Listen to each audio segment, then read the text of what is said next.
Hello बच्चों, welcome to रे classes online platform. अब हम अपना रियल नंबर्स का कंक्लूजन वाला पार्ट पढ़ कर रहे हैं। जैसे कि हमने आपको बताया था ना, अरे बाहुबली पिक्चर देखी थी आपने? Baahubali picture very interesting, very famous, काफी अच्छी पिक्चर बनाई गई थी। और हिंदी सिनेमा में मैं ये मान के चलता हूं कि बाहुबली जैसी पिक्चरें बेंचमार्क होती हैं।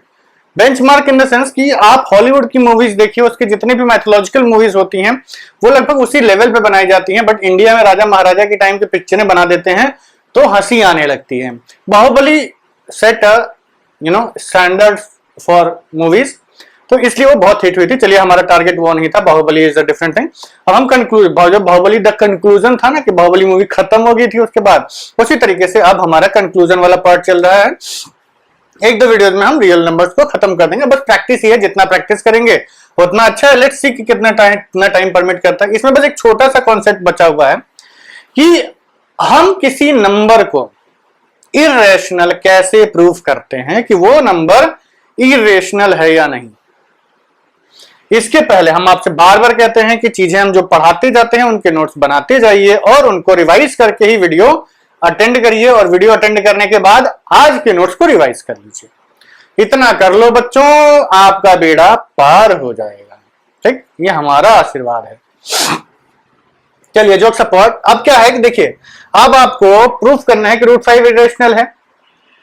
अब ये तरीका मैं सही मानता तो नहीं हूं, लेकिन यही है कि ये तरीका तब यूज किया जाता है जब आपके पास कोई तरीका ना अवेलेबल हो। ठीक, तो इसको ऐसे समझिए, इसको हम मेथड ऑफ कॉन्ट्रडिक्शन कहते हैं। इसको we proof it by method of contradiction. ये मेथड हम तब यूज करते हैं जब कोई डायरेक्ट मेथड ना अवेलेबल हो। कॉन्ट्रडिक्शन मतलब ये है कि आप पहले मान लेते हैं कि जो प्रूफ करना है उसके उल्टा आप मान लेते हैं, फिर कहते हैं करते करते कि अरे ये तो गलत हो गया, और उसके बाद आप कहते हैं कि ठीक है, क्योंकि ये गलत है इसका मतलब हमने शुरू में एजम्पशन गलत लिया था। तो एजम्पशन गलत लिया था तो इसका मतलब जो दिया हुआ है वही सही था। उल्टा मानते हैं हम लोग। इसको क्रूड लैंग्वेज में अगर आप समझना चाहें तो मान लीजिए हम आपसे पूछें कि आप प्रूफ करिए कि इस बच्चे को साइकिल चलानी नहीं आती है। ठीक है, कोई भी रैंडम बच्चा पकड़ लाइए, उसको कहिए कि मैं आपसे कहूं कि ये बच्चा साइकिल नहीं चला सकता, आप प्रूफ करिए कि बच्चा साइकिल नहीं चला सकता है। तो हम कहेंगे ठीक है, चलिए हम मान लेते हैं कि आप कह रहे हैं कि प्रूफ करना है ना कि इसको साइकिल चलानी नहीं आती है। चलिए, हमने कहा कि हम मान लेते हैं, लेट अस एज्यूम कि ये साइकिल चला लेता है। ठीक, ये साइकिल चला लेता है, मान लिया। अब इसको हमने साइकिल पे बैठा दिया। अब भाई देखो, बिना साइकिल पे बैठे तो हम ये नहीं प्रूफ कर सकते ना कि वो साइकिल चलाता है कि नहीं चलाता है। तो अब हमें ये प्रूफ करना है कि उसको नहीं आती है, तो हम ये मान लेते हैं कि उसको साइकिल आती है। अब हम इसको साइकिल दे सकते हैं। नहीं आती है साइकिल नहीं दे सकते थे, अब आती है मान लिया तो इसको साइकिल दे सकते हैं। अब क्या किया, उसका कॉलर पकड़ा, उठा के साइकिल में बैठा दिया। अब बिठाने के बाद कहा चल बेटा चला। अब वो कहां पर आया है, कैसे चलाऊं कैसे चलाऊं। ठीक है, फिर भी हमारा मन नहीं माना कि इसको आती है साइकिल चलानी, तो हमने क्या किया, धक्का दे दिया, छोड़ दिया। अब देखिए, अब उसकी जान पे बनाई है, अगर उसको साइकिल चलानी आती होगी तो वो चला ले जाएगा, और नहीं तो थोड़ी दूर आगे जाते ही वो प्रूफ कर देगा कि उसको साइकिल चलानी नहीं आती है। समझे मेथड ऑफ कॉन्ट्रडिक्शन? हमें प्रूफ क्या करना था कि इसको साइकिल चलानी नहीं आती है। हमने मान लिया कि ले बेटा तुम्हें साइकिल चलानी आती है। उसके बाद इनको बिठाया, दे दिया धक्का। अब ये भाई साहब गिर गए, तो गिर के इन्होंने प्रूफ किया कि जो हमने माना था कि इनको साइकिल चलानी आती है वो गलत था। ठीक, तो प्रूफ हो गया ना कि उसको साइकिल चलानी नहीं आती है, इवन दो कि हमने एज्यूम किया कि उसको साइकिल चलानी आती है। तो इसी को हम कहते हैं मेथड ऑफ कॉन्ट्रडिक्शन। जो प्रूफ करना है उसके उल्टा मान लो और उसको गलत प्रूफ कर दो। चलिए, अब करेंगे तो और ज्यादा क्लियर होगा आइडिया। अब देखिए, इसके लिए हमने आपको शुरू के ही एक दो लेक्चर्स में एक थ्योरम लिखवाया था कि if a prime number p divides m square, then p also divides, capital p लिया ना, कैपिटल p लो, divides m। अब डिवाइड्स का यहां मतलब एग्जैक्टली है, पूरा डिवाइड करना है, ठीक है, डेसिमल्स में नहीं जाएगा। तो अगर pm स्क्वायर को एग्जैक्टली डिवाइड करता है तो pm को भी डिवाइड करेगा। चलिए, इसका प्रूफ बहुत सिंपल है, प्रूफ करने की जरूरत नहीं है। एनसीईआरटी में जहां तक मुझे याद है इसका प्रूफ दिया हुआ है, पर वो प्रूफ नहीं, प्रूफ के नाम पे धब्बा ज्यादा है। इसलिए नहीं कह रहे हैं कि एनसीईआरटी को प्रूफ करना नहीं आता है, हम कह रहे भाई वो समझने में दिक्कत है, समझने में वो प्रूफ कहना क्या है उसको। से बेसिकली हम ये कहते हैं कि हमने ये कहा कि m square is upon p is equal to i है, ठीक। तो ये m बना किससे है? m इंटू m से, m into m upon p भी i ही होगा।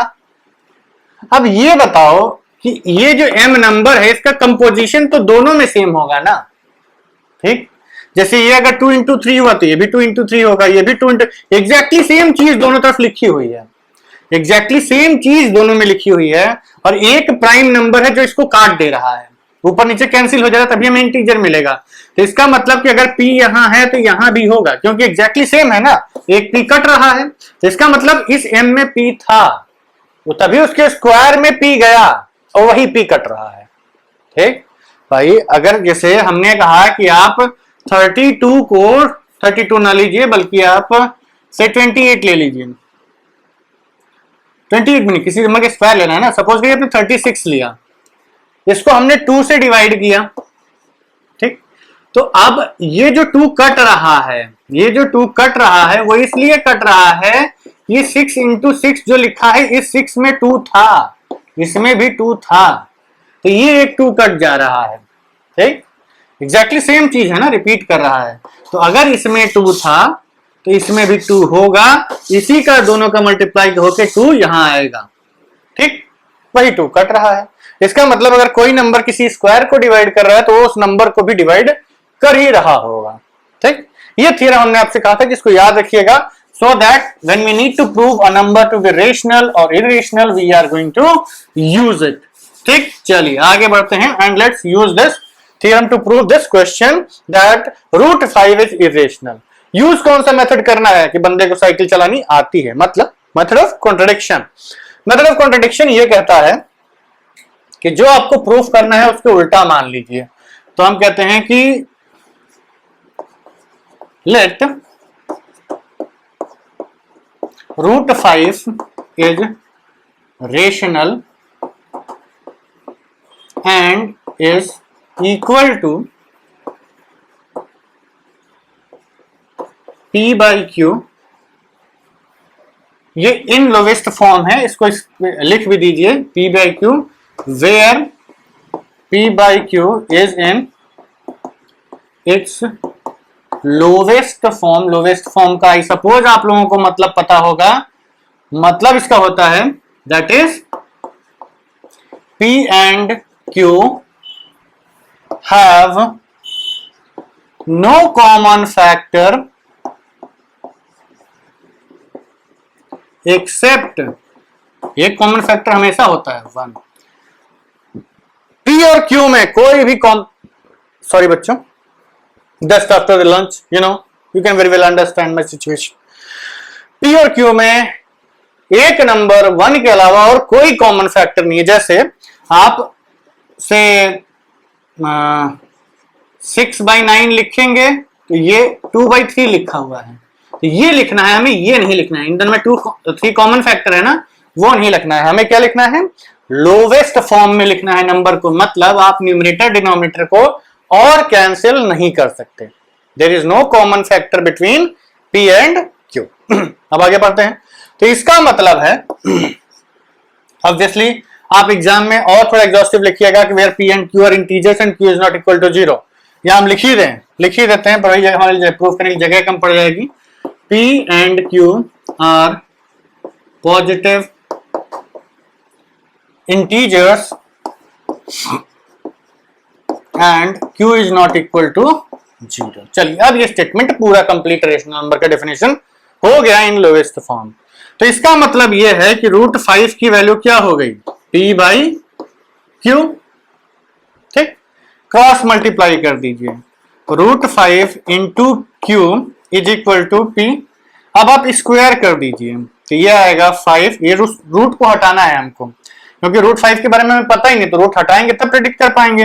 तो 5q² is equal to p², लिख लीजिएगा ब्रैकेट में स्क्वायरिंग। स्क्वायर करने के बाद हमको ये रिजल्ट मिल गया, ठीक है, गॉट इट। इसका मतलब p² is equal to 5 times q², therefore we can say that p is a multiple of 5। p 5 का मल्टीपल होगा, सॉरी p², अभी हम p² लिखते हैं।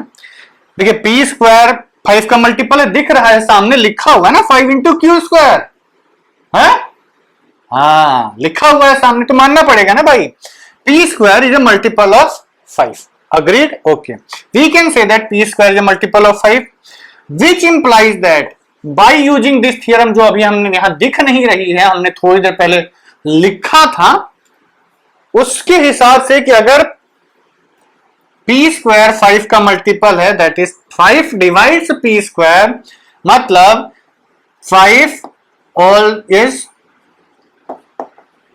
Also a factor of p, क्योंकि 5 p² का फैक्टर है तो 5 p का भी फैक्टर होगा।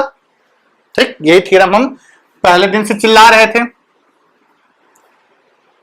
अग्रीड, चलिए अब हमने ये प्रूफ कर दिया कि p is a multiple of 5, तो let p is equal to 5m।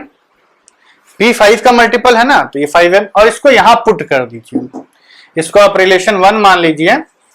Therefore using relation 1 we get 5q² is equal to p² की जगह क्या पुट करना है, 5m का होल स्क्वायर, तो यहां से आपको मिलेगा 5q² is equal to 25m²। ये 5 से ये 25 एक बार कटा, बचा क्या, q² is equal to 5m²। अब ये तो गड़बड़ हुई, गड़बड़ ये हुआ कि this implies that 5 is a factor of q² which in turn implies that 5 is a factor of q। बस अब प्रूफ हो गया। अब आपको केवल स्टेटमेंट्स लिखने हैं। हमने ये प्रूफ किया कि p का एक फैक्टर है 5, और फिर हमने प्रूफ किया कि q का भी एक फैक्टर है 5, लेकिन हमने एज्यूम क्या किया था कि they don't have, p and q have no common factor except 1। इन सब का 1 के अलावा कोई और कॉमन फैक्टर नहीं है। तो अगर इन सब का इनके अलावा कोई और कॉमन फैक्टर नहीं है, तो ये बताइए ये 5 कहां से आ गया। आंखें खुली की खुली रह गई है? मतलब ये 5 कैसे डिवाइड कर दिया इन सबको, नहीं डिवाइड, कैसे डिवाइड कर दिया भाई, नहीं करना चाहिए था।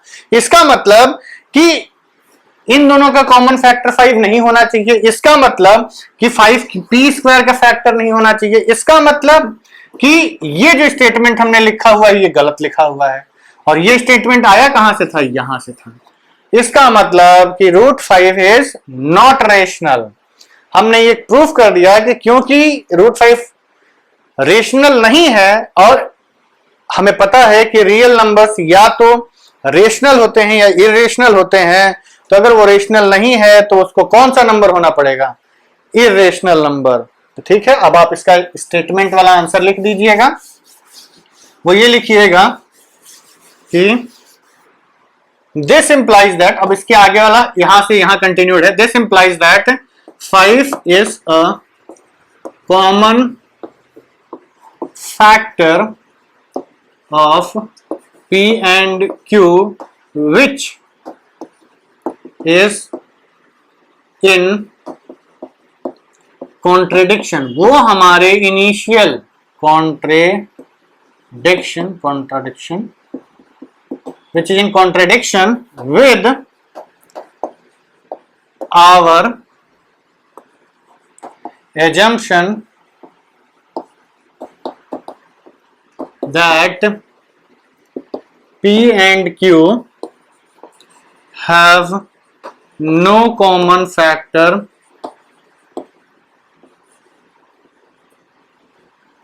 except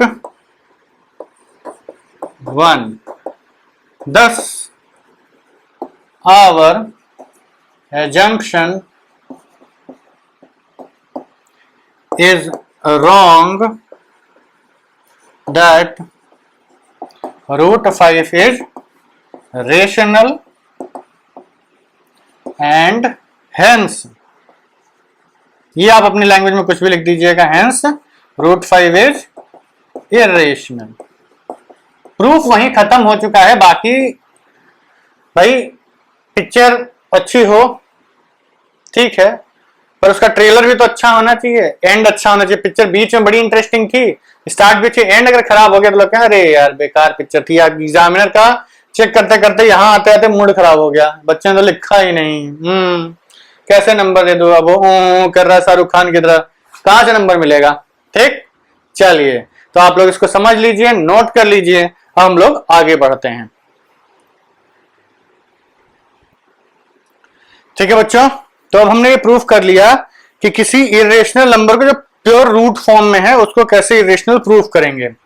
ठीक, अब हम लोग आगे बढ़ते हैं. अब सपोज कि इसी के थोड़े वेरिएशंस और देख लेते हैं, so that we can cover the entire part in one lecture itself. अब हमें नेक्स्ट क्वेश्चन करना है आपको कि प्रूव दैट एनीथिंग से 9 प्लस रूट 3 या रूट 5 जो भी ले लीजिए इज इरेशनल.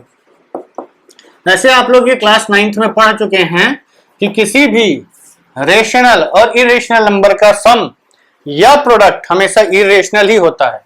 ये आपने पढ़ा हुआ है 9th क्लास में, लेकिन फिर भी इसको प्रूफ कर लिया जाता है. तो इसको भी प्रूफ करने का एग्जैक्टली सेम तरीका है. करना क्या है, मान लीजिए कि let 9 plus root 3 is rational P by Q where P, Q are. ये स्टेटमेंट देखिए बच्चों, हम अगर एक ही क्लास में बार बार ये स्टेटमेंट लिख सकते हैं तो आपको भी लिखना चाहिए. एग्जाम में ये स्टेटमेंट्स जरूर से जरूर लिखना है, वरना वो गलत मान लिया जाएगा. फिर एग्जामिनर मेहनत करने के बावजूद भी आप एग्जामिनर के दया पे हाथ फैलाए खड़े रहेंगे कि प्लीज मेरा क्वेश्चन सही कर दीजिए, काट दिया उसने तो जाके नंबर बढ़ाने के लिए झगड़ा करेंगे आप. तो इसलिए आप कभी किसी को मौका ही मत दीजिए कि किसी के सामने आपको हाथ फैलाने की जरूरत पड़े. आप इतना लिख दीजिए क्वेश्चन में, इतना लिख दीजिए क्वेश्चन में कि टीचर कंफ्यूज हो जाए कि नंबर काटे तो कहां काटे. ठीक, चलिए एनीवेज, तो हमें प्रूफ करना है कि तो पूरा स्टेटमेंट लिखिए. Where p q are P by Q, where P, Q are integers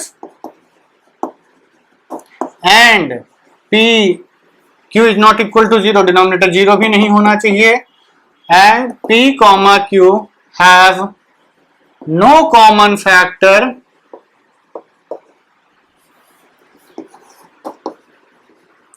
except 1. इतना लिखने के बाद आपका नंबर कहीं नहीं काट सकता, रिटर्न गारंटी है. स्पेलिंग मिस्टेक पे कोई काटने लगे तो बात अलग है. ठीक है, तो this implies that 9 plus root 3 is a rational number which is equal to P by Q. तो रूट 3 की वैल्यू आ गई P बाई Q माइनस 9. तो रूट 3 की वैल्यू आ गई P minus 9Q, sorry 9Q by Q. ठीक है, voice variations को ignore करते हुए देखिए ये नंबर क्या लिखा हुआ है. ये नंबर लिखा हुआ है integer minus integer upon integer. ये रेशनल है ना, और रूट 3 कैसा है, इरेशनल. तो कॉन्ट्रडिक्शन हो गया। हमने इसको रेशनल माना तो ये होना चाहिए था, ये होना चाहिए था, इसका मतलब इरेशनल रेशनल के बराबर होना चाहिए। पर ये ध्यान रखिएगा, इरेशनल रेशनल के बराबर तो कभी हो ही नहीं सकता। It means we have reached at what, we have reached at a contradiction, we have arrived at a contradiction. Hence 9 plus root 3 is irrational. क्यों? क्योंकि irrational नहीं है, ठीक है, irrational। चलिए, तो हमने प्रूफ कर दिया। अब देखिए बच्चों, ये डिपेंड करता है कि एग्जामिनेशन में ये नंबर, क्वेश्चन नंबर का क्वेश्चन कितने पूछता है। अगर ये 1 या 2 नंबर में आता है तो इतना लिख देंगे, ठीक है। अगर मान लीजिए यही क्वेश्चन अब आएगा नहीं, पर बोलने के लिए मान लीजिए 6 नंबर में पूछ दिया, तो इतने पे आप उम्मीद नहीं करते ना कि 6 नंबर दे देगा वो। मेहनत भी तो उस हिसाब से करनी है, जितना गुड़ डालेंगे उतना मीठा होगा। तो अब आपको क्या करना पड़ेगा, आप यही ये स्टेटमेंट लिखने के बजाय आगे ये भी प्रूफ कर दीजिएगा कि √3 कैसे इरेशनल होता है, ठीक। तो उसके बाद हम लोग जब प्रूफ कर लेंगे कि √3 रेशनल है, तो आप लिख दीजिएगा कि रेशनल रेशनल के बराबर नहीं हो सकता, इसलिए ये स्टेटमेंट एक कॉन्ट्रडिक्शन पे पहुंच गया है और हेंस आपका अजम्पशन गलत है, ठीक है। Let me clear the board, will do some more questions. ठीक है बच्चों, अब आपके सामने बोर्ड पे एक और क्वेश्चन हमने लिख दिया है। सब वही टोमेटो टोमाटो पोटैटो पोटैटो वाली बातें कर रहे हैं हम। मेन जो इंपॉर्टेंट था वो आपका √3 या √5 जो भी हमने इरेशनल प्रूफ किया था, वही कॉन्सेप्ट समझना आपके लिए सबसे ज्यादा इंपॉर्टेंट है। ये सब तो सिंपल है। हाँ, एक और चीज, आपको √3 दिया हो, √4 दिया हो, √7 दिया हो, कोई फर्क नहीं पड़ता। जिसका आप रूट निकाल रहे हैं, जैसे अगर √3 दिया होगा, इसको अगर आप रेशनल मानेंगे तो 3 कॉमन फैक्टर आ जाएगा। √5 को रेशनल प्रूफ करना होगा तो 5 कॉमन फैक्टर आ जाएगा, ठीक। तो आप कुछ भी नहीं, एग्जैक्टली सेम प्रोसीजर आप करते जाइए और करते जाइए, ठीक है। एक और हम कर देंगे अगर आप चाहेंगे तो प्रैक्टिस के लिए। 3√2 को रेशनल प्रूफ करना है तो हम मानेंगे कि let 3√2 is rational and equal to p by q, where p comma q are integers and q is not equal to 0 and p comma q have no common factor except 1, ठीक। अब हमें इसको प्रूफ करना है तो हम मान लेते हैं कि 3√2 की वैल्यू आपकी p बाई q के फॉर्म में है। यहां से आपको मिला √2 is equal to p by 3q। अब बताइए, p एक integer divided by 3 times q, q एक इंटीजर मल्टीप्लाइड बाई 3, ये भी इंटीजर, तो ये पूरा क्या बना, रेशनल। और ये क्या है, इरेशनल। मतलब एक इरेशनल नंबर को हमने रेशनल के बराबर मान लिया तो घोर पाप हो गया। मैथमेटिक्स में ऐसा करते हैं क्या हम लोग? कोई ऐसा करता है? नहीं करता है ना, गलत है। हमारा यही एजम्पशन गलत हो गया, घोर पाप है ये। रेशनल को इरेशनल के बराबर कर दिया आपने, कभी नहीं करने का। तो ये इरेशनल रेशनल के बराबर हो गया तो ये गलत हो गया। तो हम कहेंगे कि ये गलत है, तो इसका मतलब हमने जो जहां से ये आया है वो भी गलत होगा। इसका मतलब जहां से ये आया है वो भी गलत होगा। ये आया कहां से था, 3√2 रेशनल है, तो ये गलत हो गया। Means we have reached at a contradiction and hence 3√2 can not be rational, ठीक है। अब हम लोग क्या करेंगे कि एक और इरेशनल नंबर को प्रूफ कर लेंगे आपकी प्रैक्टिस के लिए, और उसके बाद हम लोग इस चैप्टर को, इस वीडियो को वाइंड अप करेंगे, ठीक है बच्चों। अब आप लोग देखिए, हम एक क्वेश्चन इस टाइप का प्रूफ कर चुके हैं।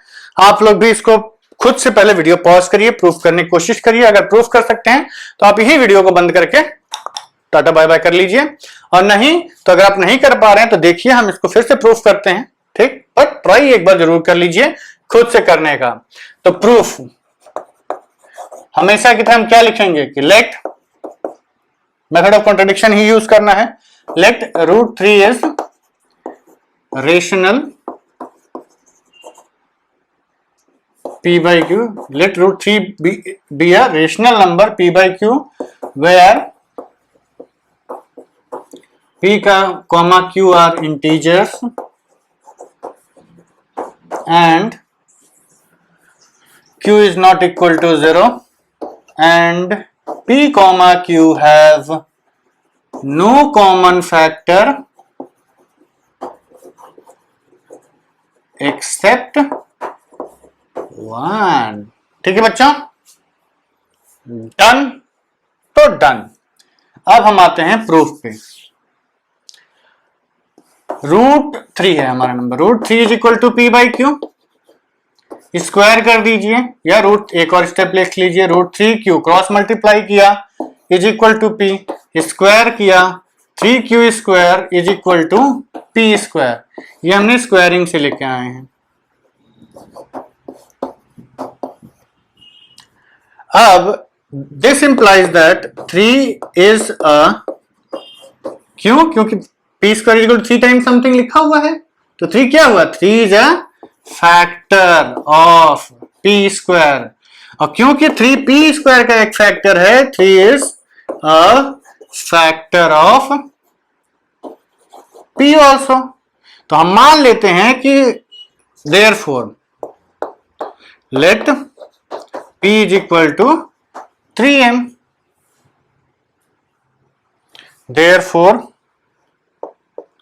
from relation 1 we will get, ये वाला रिलेशन है आपका, तो 3q square is equal to p की जगह में 3m लिखना है होल स्क्वायर। तो ये कितना मिला आपको, 3q square is equal to 9 times m square, 3 cut गया, बचा 3m square, q square is equal to 3m square. ठीक, इसका मतलब 3 is a factor of q square. This implies that 3 is also a factor of q। मतलब 3 is a factor of p, 3 is a factor of q, which implies that 3 is a factor of p and q both, which is a contradiction। ठीक है, therefore root 3 is irrational. ठीक है, जगह कम है इसलिए हम यहां शॉर्टकट में लिख दे रहे हैं, आप लोग अपनी कॉपी में पूरा लिखिएगा, रूट 3 इज इरेशनल। ठीक है, हमने ये भी प्रूफ कर दिया। आज थोड़ा हम क्लियर कर देते हैं, आप पॉज करके इसको देख सकते हैं और ये वीडियो हम यहीं खत्म करते हैं। अब हमारा ये जो रियल नंबर्स का चैप्टर है ये फिनितो हो चुका है। फिनितो मीन्स खल्लास, खल्लास मीन्स फिनिश्ड, खत्म हो गया है। खत्म हो जाने की वजह से अब हम क्वेश्चंस करेंगे थोड़ी प्रैक्टिस के लिए। एनसीईआरटी के क्वेश्चंस सारी एक्सरसाइजेस लगा लीजिए, अब आप इसमें एक्सपर्ट हो चुके हैं। ठीक है, कोई भी दिक्कत हो आप कमेंट बॉक्स में लिखिए, वो क्वेश्चन हम स्पेशली लाइव सेशन में अपने एप्लीकेशन पे डिस्कस कर देंगे, और नहीं तो हम क्लास में भी डिस्कस कर देंगे। ऐसा कुछ नहीं है कि हम आपको एप्लीकेशन पे ही बताएंगे, आप कहीं से भी देख लीजिए, हम इसको डिस्कस कर देंगे। और एनसीईआरटी में सारी एक्सरसाइज लगा लीजिए। अगले वीडियो में हम कुछ क्वेश्चंस अच्छे डिस्कस करेंगे और एनसीईआरटी एग्जाम्पलर के क्वेश्चंस करा जाएगा। ठीक है, चलिए सी यू इन नेक्स्ट वीडियो।